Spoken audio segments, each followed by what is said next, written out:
Assalamualaikum warahmatullahi wabarakatuh.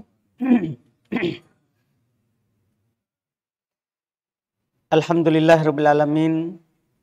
Wassalatu wassalamu ala Rasulillah nabiyina Muhammadin wa ala alihi wa ashabihi wa man tabi'ahum bi ihsan ila yaumiddin. Amma ba'd.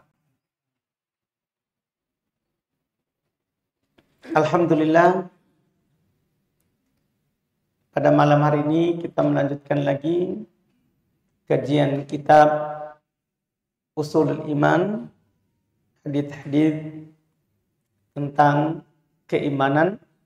Kita masih di bab mengenal Allah, bab ma'rifatullah. Di bab ini sisa 3 hadits lagi yang belum sampaikan. Malam hari ini kita akan baca hadits ke-25 tentang ma'rifatullah. Kata beliau rahimahullah, wa an Abi Hurairah radhiyallahu ta'ala anhu qala anna Rasulullah sallallahu alaihi wa alihi wasallam qala inna Allah tabaraka wa ta'ala qala man 'adali waliyan faqad adzantuhu bil harbi wa ma taqarraba ilayya 'abdi bi syai'in ahabbu ilayya min ada'i ma tarattuhu alayhi wa ma yazalu 'abdi yataqarrabu ilayya bin nawafil hatta uhibbuhu fa idza ahbabtuhu kuntu sam'a alladhi yasma'u bihi wa basara alladhi yubsiru bihi wa yadah alladhi yabtishu biha wa rijlahu allati yamshi biha wa la in sa'alani la'utiyanna wa la in ista'adani la'uidanna wa ma taraddadtu an shay'in anna fa'ilu taraddudi an qabdi nafsi 'abdil mu'min yakrahul maut wa akrahu masa'atah wala budda lahu minhu. Kata beliau rawahu Al-Bukhari. Hadits yang belum bawakan ini adalah hadits riwayat Imam Al-Bukhari, hadits yang panjang yang belum sampaikan kepada kita terkait dengan Allah Subhanahu wa taala. Kata beliau dari Abu Hurairah radhiyallahu taala anhu, beliau berkata, Rasulullah sallallahu alaihi wasallam beliau bersabda, sesungguhnya Allah Subhanahu wa taala berfirman, itu hadits qudsi, man ada li waliyan, barang siapa yang memusuhi waliku, orang yang dicintai oleh Allah. Siapa mereka? Allah sudah jelaskan di Quran walinya. Itu kata Allah, ala inna awliya Allahi la khawfun alaihim wa la hum yahzanun alladzina amanu wa kanu yattaqun. Ketahuilah, sesungguhnya wali-wali Allah itu adalah tidak ada rasa takut atas mereka, tidak pula mereka bersedih. Alladzina amanu wa kanu yattaqun. Mereka adalah orang yang beriman lagi bertakwa. Ini pernyataan Allah tentang siapa walinya. Kalau kita melihat orang yang bertakwa kepada Allah, melakukan perintah dan meninggalkan larangan, serta beriman kepada Allah, itulah yang disebut wali Allah. Adapun orang yang meninggalkan iman, meninggalkan takwa, itu adalah musuh Allah, bukan wali Allah, walaupun dia mengaku wali Allah. Lihat, ketika orang Yahudi, orang Nasara mengaku mereka anaknya Allah, Mereka adalah orang-orang yang dicintai oleh Allah. Allah membantahnya. Kata Allah dalam Al-Quran, qalatil yahudu wan nasara. Berkata orang-orang Yahudi dan orang-orang Nasara, nahnu abna'ullah wa ahibba'uh. Kami ini anak-anaknya Allah dan orang-orang yang dicintai oleh Allah. Ini pengakuan dengan mulut. Maka Allah katakan, kul katakan Muhammad, falima yu'adzibukum bidunubikum. Kalau begitu kenapa Allah menyadap kalian dengan dosa kalian? Kan banyak orang Yahudi dibinasakan oleh Allah. Orang Nasara dibinasakan oleh Allah. Lihat Ashabus Sabt, ini baru satu golongan. Orang yang Yahudi dilarang berburu ikan di hari Sabtu karena waktu beribadahnya mereka juga. Iya. Dilarang menangkap ikan. Awalnya mereka mampu, tapi Allah uji.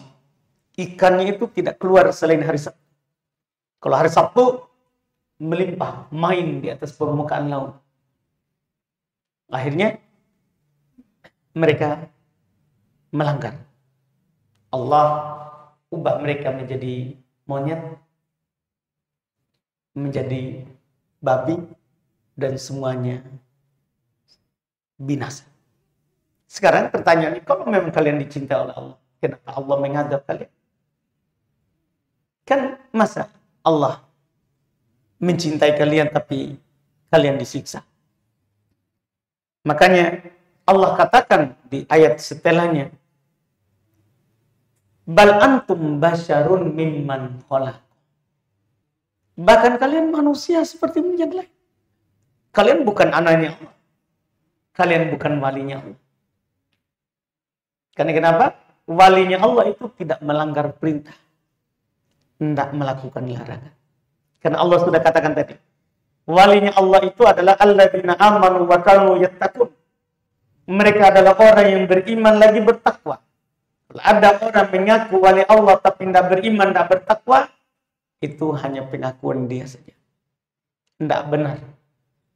Iya. Nah, inilah yang Allah akan bantu. Siapa yang memusuhi waliku, kata Allah, faqad adantuhu bil harbi, maka saya telah mengumumkan kepadanya akan peperangan. Orang yang memusuhi wali Allah, mengganggu wali Allah, apakah dengan menyoloknya, mengejeknya, mencelanya, maka Allah pasti akan memerangi mereka. Dan bentuknya banyak. Bisa saja Allah memerangi mereka dengan Allah menurunkan kepada mereka penyakit, menurunkan kepada mereka kefakiran, akan mematikan, mewafatkan orang-orang mereka cintai, kerabat mereka, dan Allah akan memerangi mereka dengan semua musibah. Semua musibah. Jadi tidak harus perang itu maksudnya adalah diserang langsung dengan pedang, bukan. Tapi Allah akan menimpakan kepada mereka hal-hal yang membuat mereka menderita. Makanya orang yang memusuhi wali Allah, orang yang beriman lagi bertakwa, itu tidak akan pernah berbahagia hidupnya. Karena ini Allah sendiri yang menyatakan, man adali waliyan faqad adantuhu bil harbi. Siapa yang memusuhi wali, orang beriman lagi bertakwa tadi, maka sungguh saya telah mengumumkan peperangan kepadanya. Nah, di potongan pertama ini penetapan bahwa Allah itu memiliki wali, memiliki orang-orang yang dicintai dari kalangan hamba ini. Makanya tegaskan setelahnya, wa ma taqarraba ilayya 'abdi bin nawaf wa ma taqarraba ilayya 'abdi bi syai'in ahabbu ilayya min ada'i maftaratuhu. Tidaklah seorang hamba dari hambaku mendekatkan diri kepadaku dengan sesuatu yang paling saya cintai daripada menunaikan apa yang saya wajib. Inilah ciri walinya Allah, selalu menunaikan kewajiban. Bukan wali Allah itu yang tidak pernah sholat lagi. Ini bukan. Itu pengakuan. Kalau ada kita lihat orang yang dibilang dikatakan wali Allah tapi tidak sholat, itu namanya pengakuan. Karena wali Allah itu, lihat ini sekarang, sholat wajib. Di sana ada orang-orang bilang wali Allah tidak sholat lagi 5 waktu. Ya, mereka bilang saya sudah wali, itu untuk orang awam yang sholat. Ya. Ini tentunya tidak sesuai dengan dalil. Tidak sesuai dengan apa yang Allah katakan. Karena ketika seorang menjadi wali Allah, maka dia adalah akan mendekatkan dirinya kepada Allah terhadap dengan apa yang Allah wajibkan kepada. Dan dari sini juga kita bisa ambil faedah bahwa mendekatkan diri kepada Allah dengan apa yang Allah wajibkan kepada kita, itu adalah hal yang paling Allah cintai dari kita. Itu merupakan hal yang paling Allah cintai dari kita. Bahkan ini lebih Allah cintai daripada sholat sunnah. Daripada yang sunnah-sunnah. Dari sholat, puasa, haji, zakat, sedekah. Pokoknya semua yang Allah sunnahkan, kalau dibandingkan dengan yang Allah wajibkan, maka yang wajib lebih Allah cintai. Maka jangan sampai kita peduli terhadap yang sunnah, tapi wajibnya ditelantarkan. Tapi wajibnya ditelantarkan. Harus orang itu menjaga yang diwajibkan. Setelah itu, kalau dia mampu melakukan yang sunnah, itu keutamaan. Kemudian Allah lanjutkan. Wa ma yazalu 'abdi yataqarrabu ilayya bin nawafil. Ini dorongan untuk melakukan yang sunnah. Terus menerus hambaku mendekatkan dirinya kepadaku dengan yang sunnah-sunnah.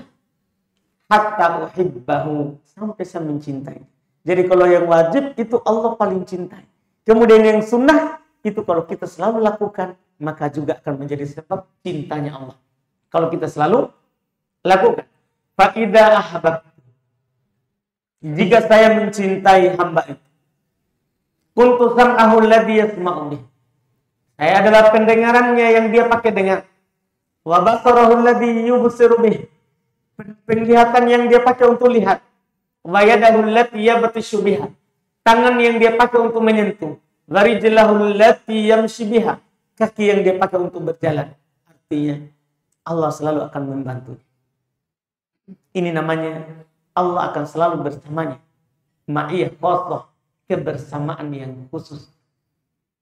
Kebersamaan yang khusus. Karena Allah membantu yang dia dengar, membantu yang dia lihat, membantu yang dia pegang, membantu yang dia langkahkan kaki kepadanya. Makanya kalau kita melihat wali-wali Allah, ringan melakukan kebaikan. Karena mereka dibantu oleh Allah. Beda kalau orang-orang yang jauh dari Allah, susah melakukan kebaikan. Ada orang beriman kepada Allah, ya, mudah untuk sholat. Ada orang beriman kepada Allah, menjadi wali Allah, mudah untuk puasa. Iya. Ada orang yang beriman kepada Allah dan menjadi wali Allah, mudah bagi mereka untuk berzakat, bersedekah. Orang-orang yang beriman yang menjadi wali Allah, mudah saja mereka pergi haji. Mudah, karena dibantu. Adapun orang yang jauh dari Allah,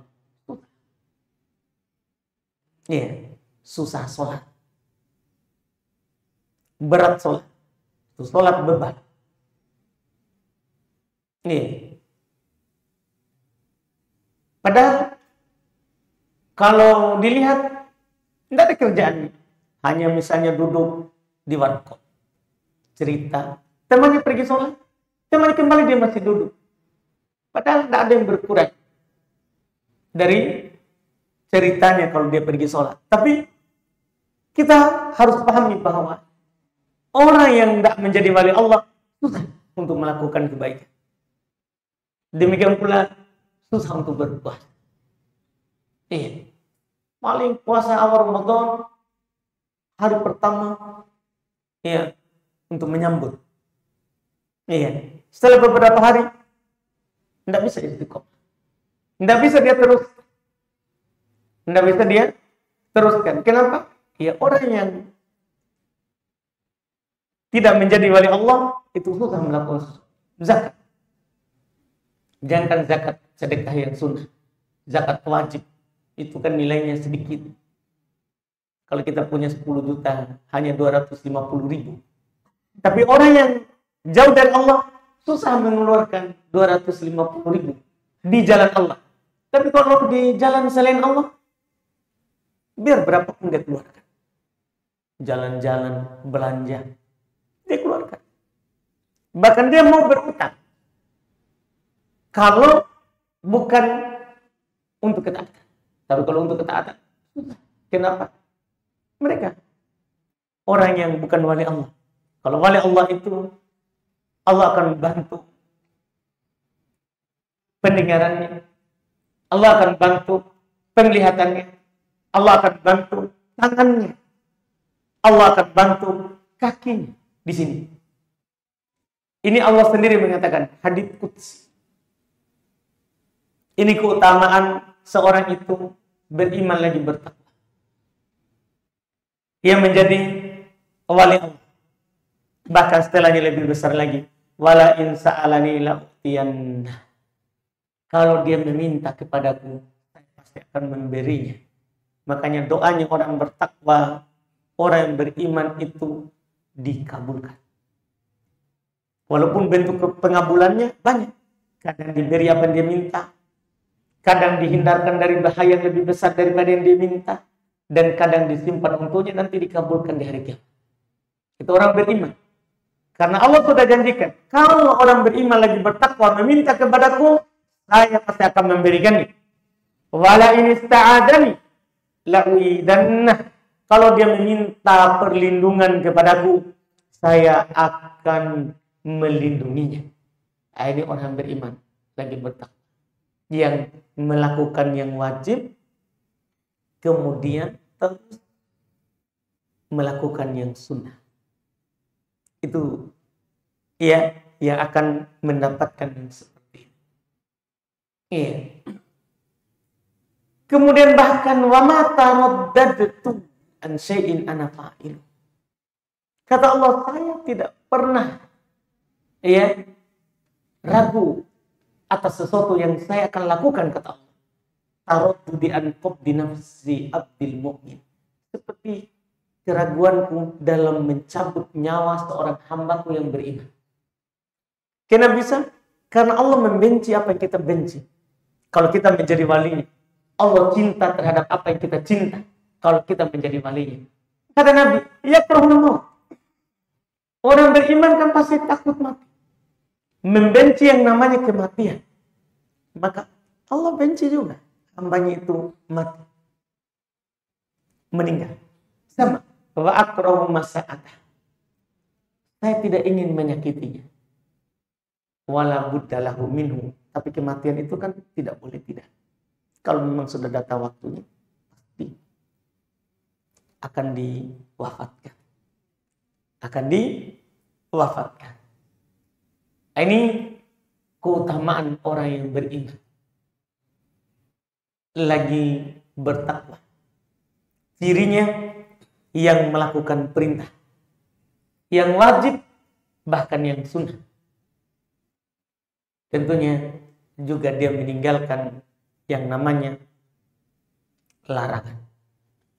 Meninggalkan yang namanya larangan.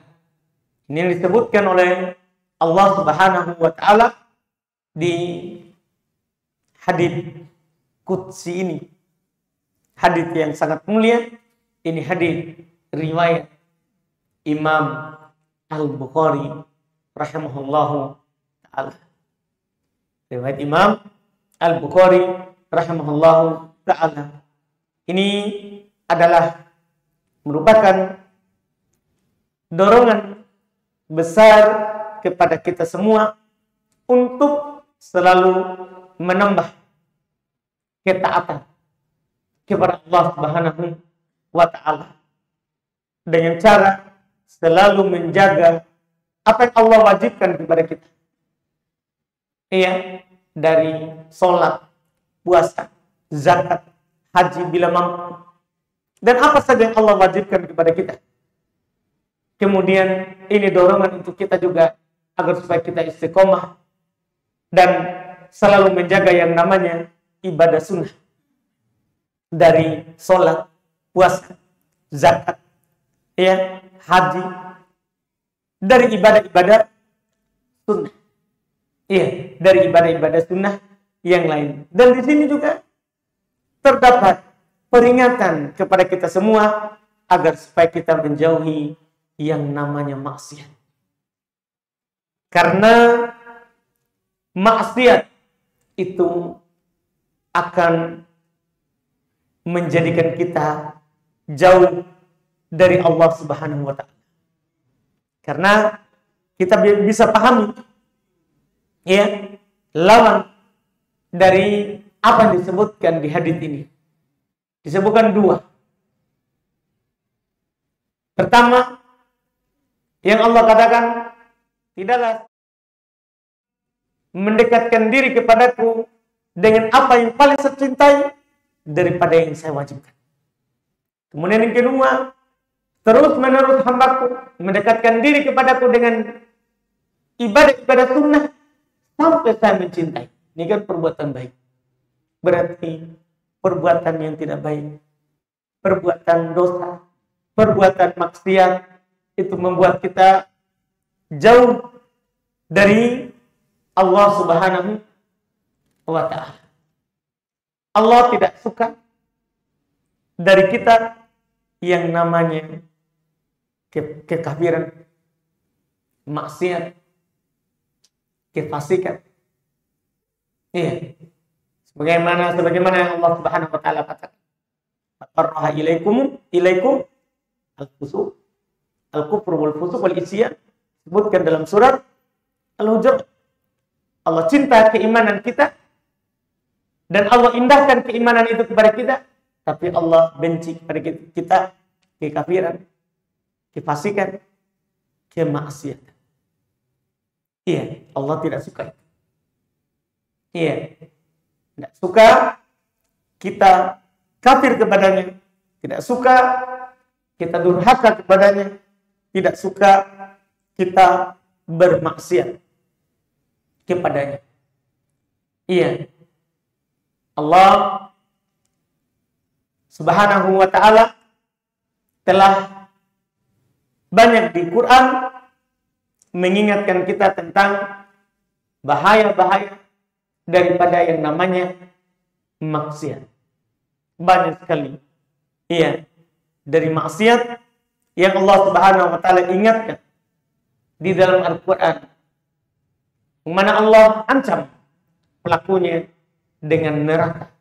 Apakah berupa kekekalan atau berupa siksaan neraka yang tidak mengekalkan, tergantung dosa dan maksiat yang dilakukan oleh seorang hamba.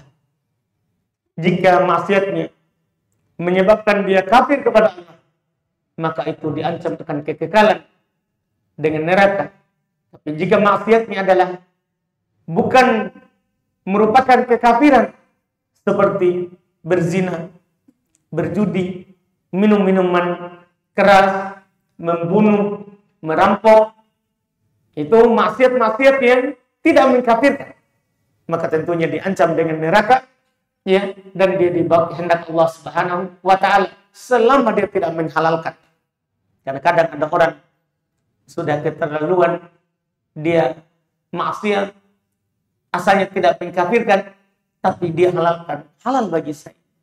Ya, maka itu namanya menghalalkan apa yang Allah haramkan, maka itu mengantarkannya juga kepada kekafiran. Maka ini Kalau kita membaca ayat-ayat di Quran, sangat banyak ancamannya. Iya, tergantung dosa dan maksiat yang dia lakukan.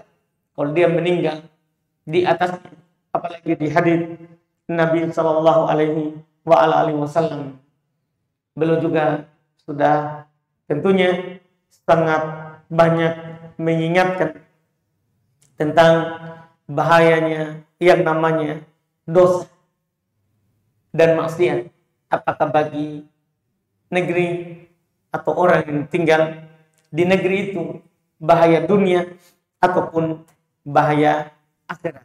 Maka hadis ini tentunya menjadi pengingat untuk kita. Kita ya sebagai seorang muslim selalu mendekatkan diri kepada Allah dan menjauhi hal-hal yang mendatangkan yang namanya murka Allah Subhanahu wa ta'ala. Kemudian setelah itu beliau sampaikan ya dua hadis setelahnya.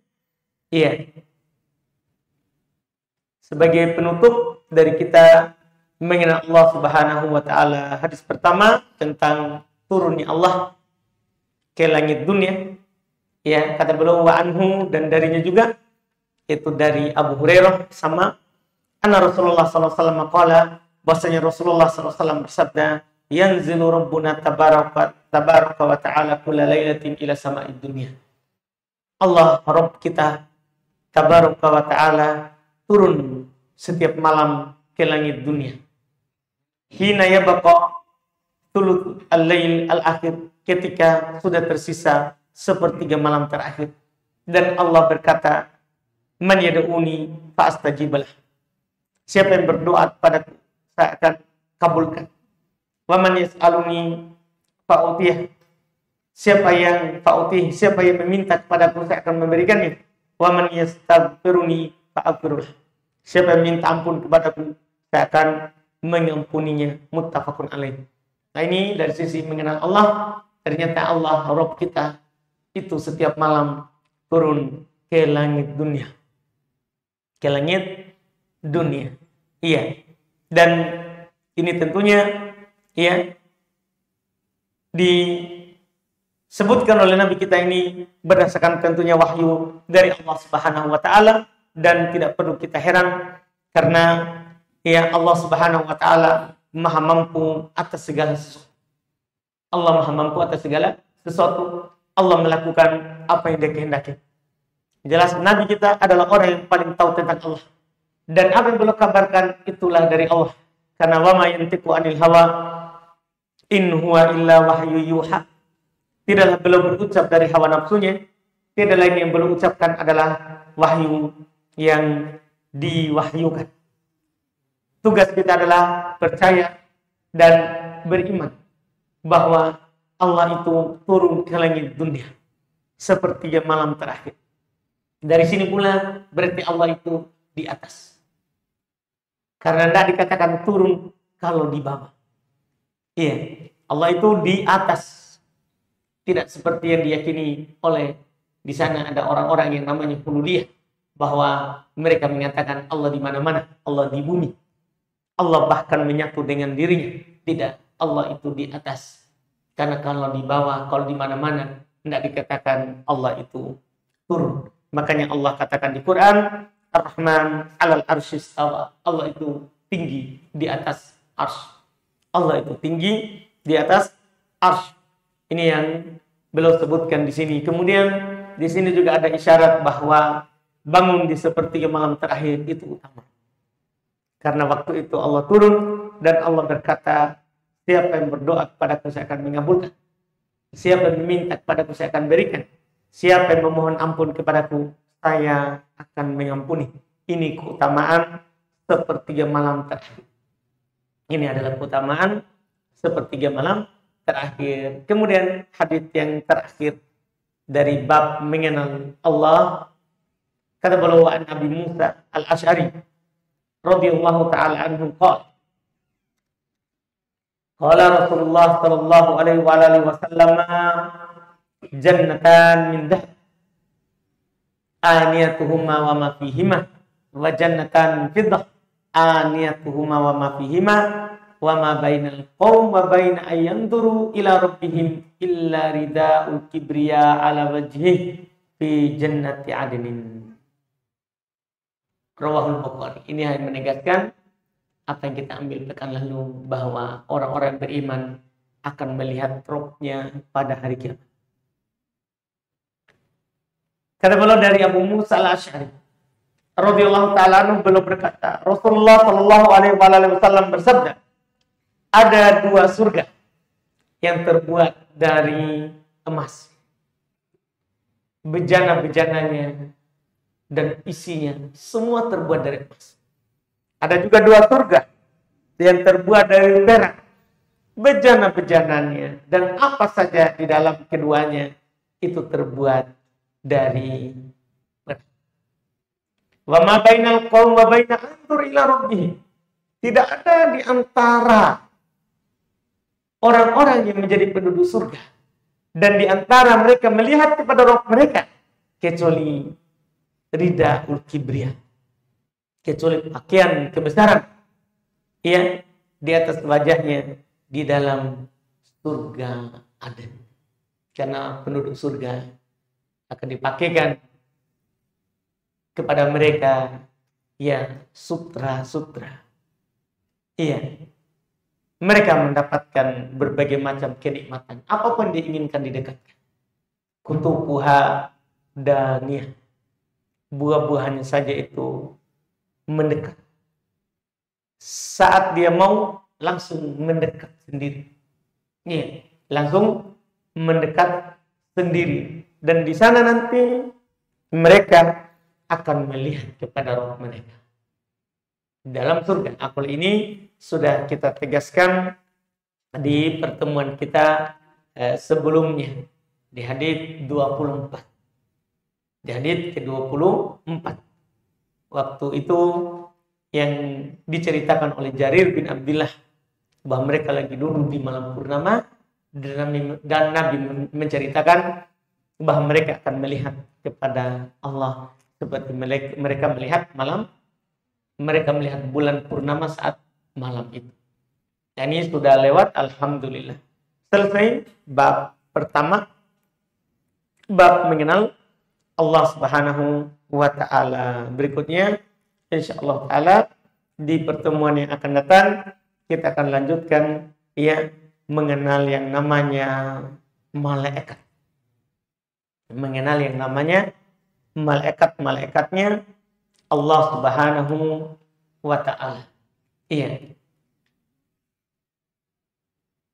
Kita cukupkan dulu. Kalau ada pertanyaan, silakan.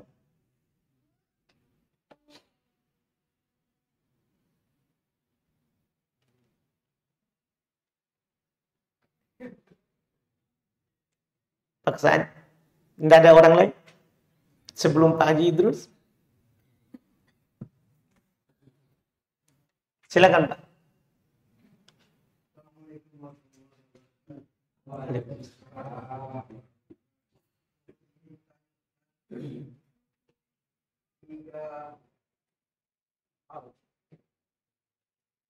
Pertama tentang iman dan takwa. Kalau diadakan survei dapat dipastikan bahwa semua orang Islam kalau dikatakan beriman pasti mengatakan beriman. Tapi itu bertakwa. Apakah dengan modal imannya saja dengan fenomena masyarakat bahwa ada saja oknum yang merasa saya sudah beriman, tidak berzina, tidak mencuri, tidak dan seterusnya. Apakah ini bisa turun bahwa siapa yang meminta saya beri penjelasan untuk beri. Baik. Pertama sekali bahwa tidak semua orang yang mengaku dengan lisannya beriman itu kita katakan langsung semua orang saya kira beriman begitu. Dulu juga orang seperti itu. Di masa Nabi SAW. Mereka datang kepada Nabi SAW. Mereka mengatakan, kami beriman. Tapi Allah katakan, jangan. Karena kalau ada orang, dia mengaku beriman, tapi belum ada ketaatan, bukan hanya sekedar meninggalkan dosa, tapi dia lakukan nggak ketaatan. Itu berarti keimanan belum masuk di dalam hatinya. Makanya ketika datang orang Arabi, diceritakan di surah Al-Hujurat tadi yang saya baca, Allah katakan, qalatil a'rabu amanna. Orang-orang Arab pedalaman datang kepada Nabi, kami beriman. Jadi mereka bilang begitu. Tapi Allah Subhanahu wa ta'ala mengatakan kepada Nabi-Nya, kul, katakan wahai Muhammad, iya, lam tu'minu, kalian belum beriman. Karena beriman itu Pak masalah. Kalau muslim, itu baru. Karena iman itu berarti kita sudah tinggi. Itu sudah yang menjadi wali Allah, itu yang begitu Pak, yang beriman. Makanya ketika ada orang ini datang kepada Nabi mengatakan, kami beriman. Kata Allah kepada Nabi-Nya, kul lam tu'minu. Katakan kalian belum beriman. Walakin qulu aslamna. Akan tapi katakanlah kami masuk Islam. Begitu saya dulu. Iya. Walamma yadkhulul iman fi qulubikum. Keimanan belum masuk dalam hati kalian. Belum masuk. Jadi kalau hanya mengaku, berarti belum masuk. Keimanan itu baru pengakuan. Baru pengakuan. Iya. Lihat dulu amalannya. Lihat dulu bagaimana ketaatannya. Bagaimana ketaatannya. Makanya Allah ingatkan setelahnya Pak. Wa in tuti'ullaha wa rasulahu la yalitkum min a'malikum syai'a. Jika kalian mentaati Allah dan Rasulnya, maka dia Allah tidak akan mengurangi sedikit pun pahala kalian. Jadi bagaimana ketaatannya Pak? Jangan langsung ada orang bilang, oh ini kami beriman, kami. Enggak. Iya. Dia taat Allah enggak? Taat Rasul enggak? Apakah ada perintah dilakukan? Ada larangan dia tinggalkan, begitu. Kan ini bukan masalah pengakuan. Semua orang adalah bisa mengaku. Bisa mengaku. Tapi untuk selalu melakukan yang wajib, menjaga yang sunnah, ini yang masalah. Kalau meninggalkan dosa, kadang orang tinggalkan bukan karena taat kepada Allah. Kan ditinggalkan, tidak ada kesempatan. Datang dia mau mencuri mangga. Ini tidak ada pajolonya. Ini tidak jadi. Berarti bukan karena Allah. Ada orang tidak berzina. Tidak zina. Tapi kalau ditanya, tidak ada yang tanya. Tidak ada tawaran. Atau tidak ada uang. Kan begitu. Kalau ketaatan ini masalah. Karena ketaatan itu adalah pilihan untuk melakukan. Kalau dosa kadang orang karena terpaksa meninggalkan. Atau karena tidak mampu ditinggalkan. Makanya ini yang diperhatikan masalah pengakuan itu.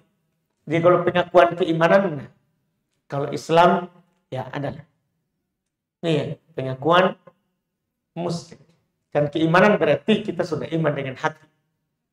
Sudah beriman dengan hati. Kemudian apa tadi pertanyaan Pak Haji? Kedua. Yang tadi apa? Sudah selesai. Masih berhubungan dengan iman takwa. Fenomena di masyarakat bukan rahasia, sudah kejadian.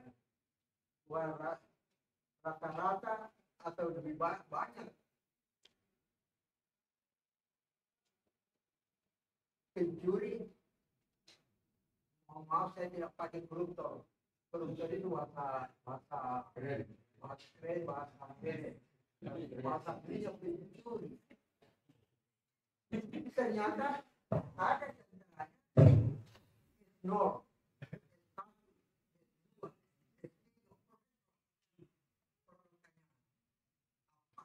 ada korelasi kecerdasan spiritual dengan sikap kepribadian oknum-oknum tersebut. Baik, Masya Allah.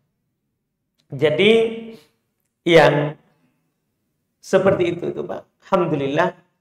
Iya. Kalau kita melihat kenyataan begitu, sebenarnya yang paling pokok adalah tidak adanya hidayah itu dulu. Iya, tidak adanya hidayah. Kalau hubungannya dengan Allah Subhanahu wa taala, mereka tidak ada hidayahnya. Itu kalau hubungan yang pokok. Sebelum kita menyalahkan orang. Pertama, memang dia tidak dapat hidayah. Karena status sosial itu tidak bisa menjamin orang itu menjadi baik.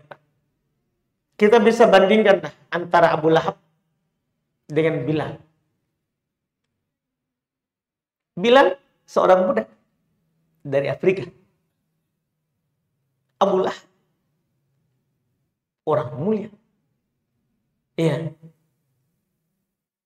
Keturunan Quraisy.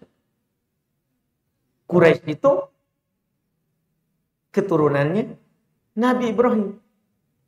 Artinya secara nasab mulia. Secara keturunan. Iya. Tapi disebutkan celaannya dalam Quran. Tabbat yada Abi Lahab. Kan begitu, Pak. Sementara Bilal didengar suara sandalnya di surga. Berarti bukan status sosial, Pak.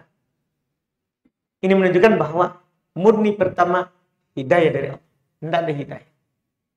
Maka muncullah tadi S0, S1, S2, S3 dan tidak ada S-nya. Ya. Itu bisa mencuri, merampok, berzina, bisa tergoda karena tidak adanya hidayah.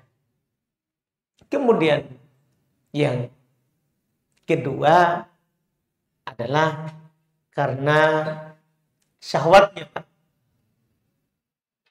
hasratnya, iya, yang lebih tinggi. Iya, mereka seperti yang dikatakan oleh Allah Subhanahu wa taala di dalam Al-Qur'an tentang mereka. Ya, tentang mereka. Bisa kita baca nanti ya di firman Allah Subhanahu wa taala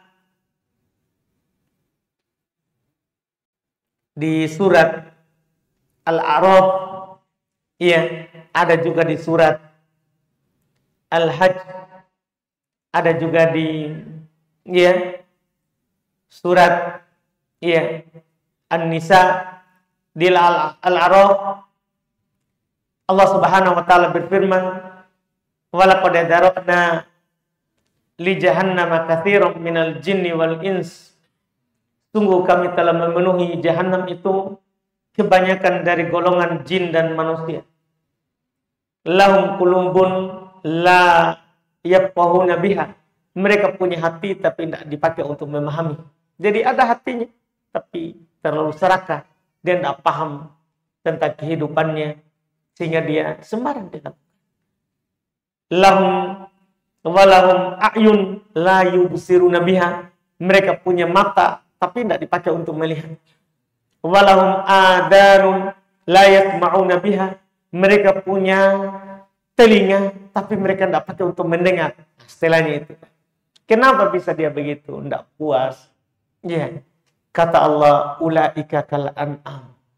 Mereka itu seperti binatang. Binatang itu bagaimana supaya makan, minum, kawin. Gitu saja, tidak ada pikiran yang lain. Tidak ada yang peduli, Pak. Pokoknya, bagaimana supaya bisa makan. Mau dia mencuri, merampok. Pokoknya yang penting, makan. Yang penting kawin. Pokoknya yang penting kawin. Itu dia kepentingannya. Jadi bagaimana memuaskan perut, bagaimana memuaskan syahwat. Itu jadi apa? Makanya jangan heran banyak esnya, tapi begitu. Dia yang kita bilang mencuri. Jadi nggak perlu heran. Itu karena syahwatnya sudah seperti hewan. Dianya. Iya. Nah, sebab lain adalah itu sebab yang ketiga. Jadi pertama ada hidayah, kedua dia memang dirinya, yang ketiga ya setan. Kan Nabi sudah katakan bahwa ya namanya neraka itu diitari oleh hal-hal yang syahwat. Hal-hal yang disenangi, hal-hal yang dicintai. Kalau surga diitari oleh hal-hal yang tidak disenangi. Makanya dia begitu. Iya, dia seperti itu. Jadi ada setan di situ yang mengindahkan. Yang mengindahkan. Iya. Kemudian kenapa dia begitu? Ya, itulah tadi juga ada juga setan. Karena setan itu kalau melihat orang yang seperti itu, maka akan mulailah dia memberikan rasa takut miskin, memberikan angan-angan kepadanya untuk kaya. Nah, itulah tadi. Itu pekerjaannya setan. Iya. Pekerjaannya setan yang membuat dia juga seperti itu. Di ayat dalam Al-Quran, Allah Subhanahu wa Ta'ala katakan, ya'iduhum wa yumannihim wa ma ya'iduhum syaitan illa gurur. Syaitan itu selalu memberikan janji kepada mereka dan memberikan angan-angan ya kepada mereka, tapi syaitan tidak pernah menjanjikan kecuali hanyalah tipuan saja. Hanyalah tipuan saja. Ini yang disebutkan. Ini yang disebutkan. Kemudian sebab keempat, sebab terakhir, teman. Kadang orang yang punya es ya temannya es juga. Kan begitu, Pak. Sama-sama tidak ada yang mengingatkan. Bahkan kadang saling mendukung. Ayo, alhamdulillah punya kedudukan. Masa kok enggak bisa belokkan sedikit? Nah, itu kan awal-awal. Iya. Begitu sedikit nanti tambah lagi. Nah, ini kawan bahaya. Teman itu juga mempengaruhi dia. Iya, jadi bukan esnya lagi yang dilihat. Tapi kawannya ini tidak punya es. Ini kan itu juga berpengaruh. Tidak punya lagi dia rasa kasihan sama kawannya. Sehingga dia mempengaruhi temannya seperti itu. Seperti itu.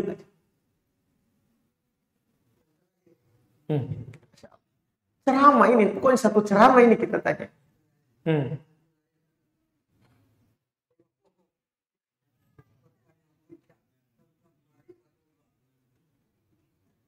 Sebagai jamaah yang awam, ada ilmu mendukung untuk memaknai dan memahami dengan baik dan benar tentang mengenal Allah ini, sehingga kita yang memahami tidak salah atau tidak keliru.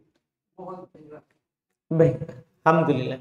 Kalau ilmu pendukung adalah sudah ada buku-buku ditulis, ada buku tentang kaidah dalam al-asma wa sifat, kaidah memahami nama dan sifat Allah. Jadi ketika datang nama Allah, kita paham apa artinya, apa maknanya, apa kandungannya, apa keharusannya. Demikian pula sifat-sifat Allah. Jadi di sana buku-buku yang membahas seperti itu. Teori. Iya. Ini memahami nama dan sifat Allah, ada kaidahnya. Terus ada juga di sana buku terkait dengan fikih Asmaul Husna. Iya, kandungan dari nama-nama Allah yang indah. Nah, kalau kita belajar itu, maka kita bisa lebih dalam mengenal Allah. Subhanahu wa ta'ala kalau pendukungnya begitu. Kalau tidak bisa semua itu, baca Quran. Kita baca Quran, maka kita akan mengenal pencipta kita. Karena Quran itu ucapannya. Ucapannya Allah. Makin kita baca, maka makin kita kenal yang mengucapkannya. Allah Subhanahu wa ta'ala. Seperti itu, Pak. Alhamdulillah. Baik. Habis juga waktu. Sudah habis waktu, alhamdulillah. Ya. Sisa 1 menit. Nah, kita cukupkan dengan pertanyaan dari Pak Haji Idrus. Alhamdulillah. Pokoknya ya tidak ada pertanyaan kalau ada Pak Haji Idrus. Sudah 8 tahun ini tidak pernah Alfa bertanya. Masya Allah, banyaknya itu masalah Pak Haji. Alhamdulillah. Iya. Alhamdulillah. Kita cukupkan. Subhanallah. Asyhadu an la ilaha illa anta